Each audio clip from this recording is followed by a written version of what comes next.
बहुत सारी बातें इनसे करनी थी, इनको मैं बड़े अरसे से पकड़ने की कोशिश कर रहा था। इन पे अब तो माशाल्लाह इतने केस हैं जितने चार्ल्स सोबराज पे भी नहीं होंगे।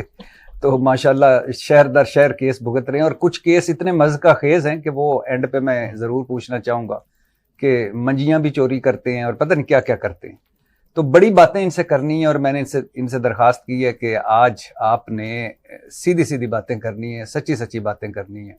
कोई दरमियान में सफारतकारी वाला और डिप्लोमेसी वाला काम नहीं है। तो सबसे पहले तो भाईजान बहुत शुक्रिया आपका कि आपने वक्त दिया।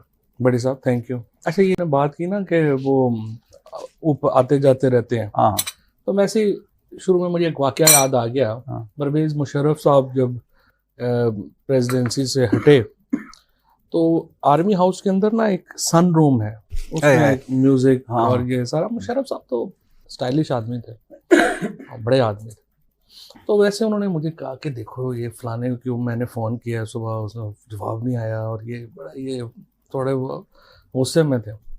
मैंने कहा सर बात यह है कि आप जो पीएम में से निकले हैं ना, आप कभी नीचे ही नहीं आए, कप्तान मेजर हाँ फिर ऊपर। और मैंने कहा सर आपने तो ऐसे लगता है कि किस्मत अल्लाह से खुद लिखवा के जो है वो आप आए थे, बिकॉज जिस किस्म का इक़्तिदार मुशर्रफ साहब ने देखा था और जो दुनिया में उनका वो था, वो तो ज़ाहिर है पाकिस्तान में नहीं बाद में किसी को मिला। तो मैंने कहा जी असी जड़े है ना 88 का इलेक्शन असी हार गए। मैं कहा जी 4 दिन बाद बंदे कोई नहीं से। फिर मैंने कहा जी 90 में मेरे ताया थे चोर अल्ताफ साहब इलेक्शन जीत गए, कुछ रौनक बहाल हुई। 93 में वो गवर्नर बन गए पंजाब के, समझ ही नहीं आता था किसका फ़ोन किसको करना है सुबह से। मैंने कहा 95 में उनकी डेथ हुई, वो 40वें के बाद फिर कोई बंदा नहीं सी।